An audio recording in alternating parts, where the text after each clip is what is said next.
Hey YouTube, how's it going? I'm Jamil and I opened up my Instagram and asked whoever was following me to send me their questions about wholesale real estate. So in this video, I am gonna answer those questions. If you're not following me on Instagram, make sure you do at @JDamji, but let's get to those questions. So I'm gonna open my Instagram here and I'm gonna read out the first question, and it was, what do you look for when you're pulling a list? Great question. So lists are interesting. I think that the broader you go, the more opportunities you're gonna have to have conversations with people. However, you need to have access to a pretty large budget to pull a large list. It makes sense, right? If you're gonna be talking to more people or pulling more data, you're gonna incur larger skip tracing costs.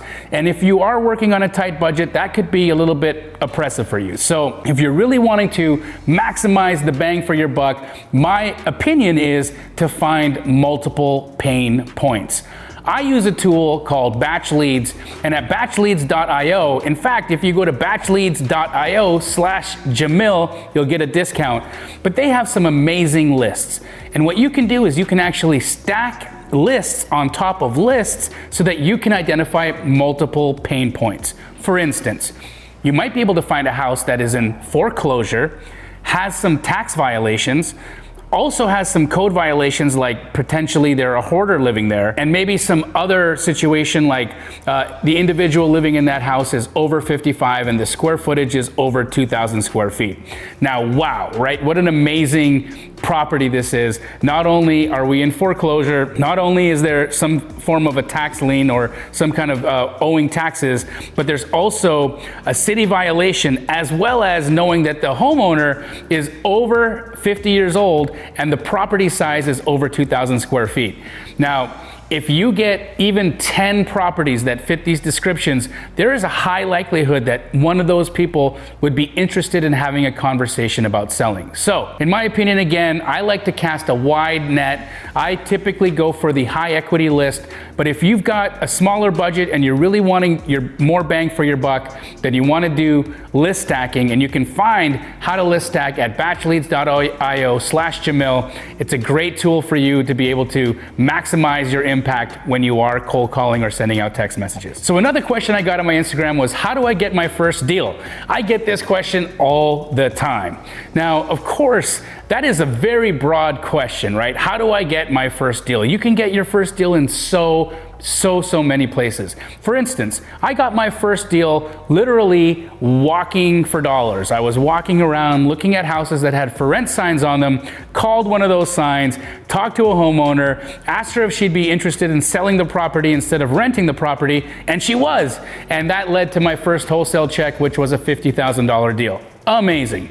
You can do that as well. Door knocking is also an amazing way to go out and get your first deal. In fact, there are a lot of door knocking or driving for dollars apps, but my favorite is the Batch Driven app, and you can find that app at batchdriven.com.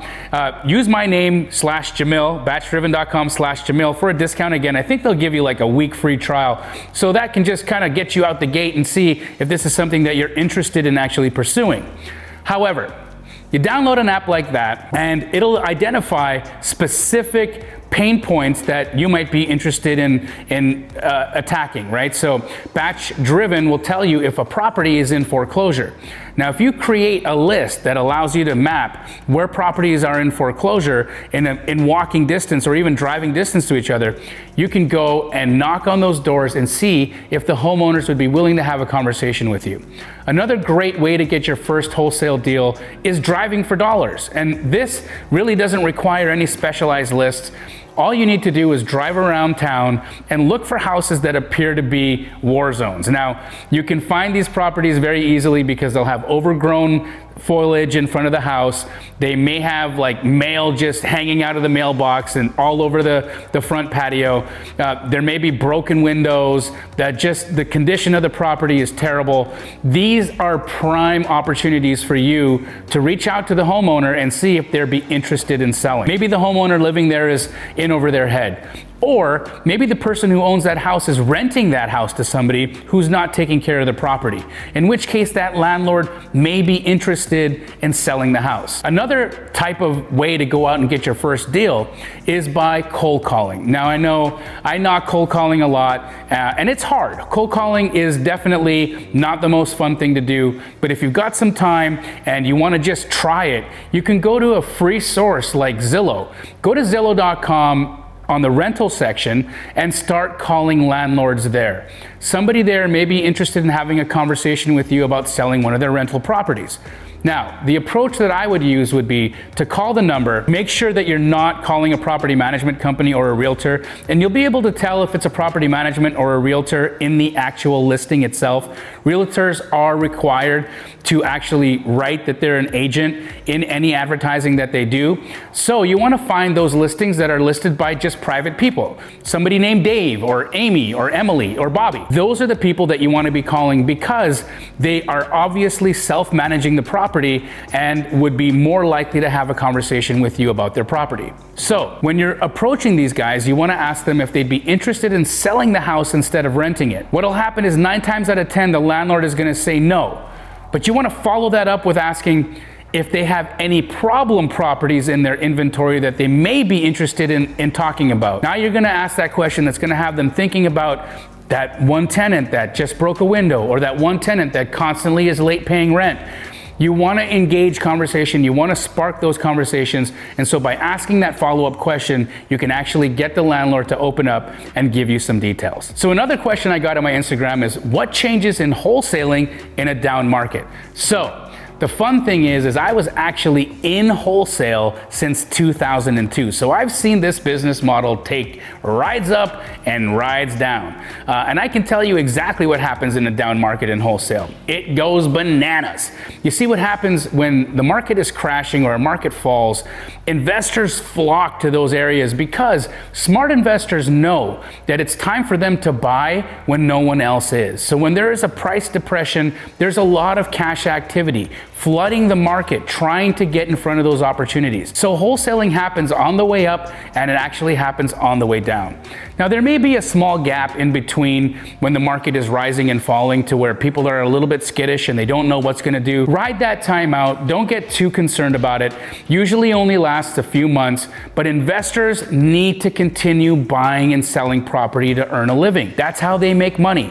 So they will want to still contract houses. They'll want to still flip houses. It's just that the pricing will be really important. So you want to make sure you're really good at comping homes. You want to make sure that you're using ultra recent comps. If the market is crashing or on a downward turn, you can't go back as far as a year or 2 years even for those comps, because now that we've had a shift in direction, you have to use comps within the last few months. So that's something to keep in mind if you are trying to wholesale while the market is depressing. You want to make sure that you compress the comps that you're using, because time is really important then. So the next question I got in my Instagram was, can you explain the ARV times 0.7 rule? I just don't understand how it all works. Absolutely. So first off, why do we even have this multiple in place? Well, let's look at what a wholesale deal is. You're looking at an original condition property or a property that's in distressed condition, right? We don't wholesale beautiful homes. Like my house here, this is not a wholesale deal. You can't wholesale this because there's no room to improve it. We're looking for homes in original condition. So we offer 100% of as-is value. Now, in order to understand how you can reposition that deal or reposition that property into a money-making opportunity, you have to look at what would this house be worth if an investor comes in and makes a financial investment into the property, meaning they're going to invest $100,000 or $50,000 or $30,000 in renovations into the house to increase its value, right? So what we're wanting to do is find what multiple does a house need to be bought at in order to create the necessary room to make a project. So we look at the ARV, which means after repair value. The after repair value of a property is going to mean, what is this house worth once I do a renovation and sell it on the open market? So we have to back that out and understand what we need to buy it for in order to create the necessary room to do the renovations to make the property worth the after repair value. All right, so in order to do that, you take the ARV, times that by 0.7, and that would tell you what offer number you need to offer on a property. Now that 0.7 amount, that's not gonna work in every market. In high appreciation, high demand markets like Phoenix, Arizona, Dallas, Texas, Los Angeles, California, San Francisco, California, places like that, 70% of ARV will absolutely suffice, right? You can't go any lower than that. Like if I start making offers at 60% of ARV, or if I do that mumbo jumbo where I'm minusing repairs, minusing my wholesale fee, I'll never get a deal. I will absolutely never, ever, ever, ever, ever do business, because there's no sellers in this world that will sell for a house that cheap. Nobody has been living under a potato for the last 10 years. They understand that the real estate market is increasing. They understand that they are sitting on an asset that has appreciated. So in high appreciation, high demand markets, 70% of ARV is the offer price for a home in original condition or distressed condition. Now let's look at other types of markets like that are not high appreciation, high demand, but they're low appreciation rental markets. That doesn't mean they're bad markets. That just means that these markets don't tend to see big spikes in appreciation. For instance, markets like Birmingham, Alabama, Gary, Indiana, Kansas City, places in Oklahoma, so anywhere in the Midwest. These markets aren't high appreciation, but they're really strong rental markets. And in areas like that, you want to be at around 50% of ARV when you are submitting your offer to a seller. So I hope that makes sense. If you want to get a little bit more granular with that, I absolutely go dive into it in my Astro Flipping program, but you can absolutely run out there, start talking to sellers, just using that understanding. Like if I'm in the high appreciation, high demand area, I'm gonna offer sellers 70% of ARV. And if I'm in a low appreciation rental area, I'm gonna be offering sellers 50% of ARV. If you wanna see more ways that we're comping and coming to value, I actually do a show with my very good friend, Ty the Flipman. You can find his YouTube channel here, Ask Flipman. And I do a show with him at 4 p.m. PST every Thursday. It's called Comps 101. You can even find the website at comps101.com.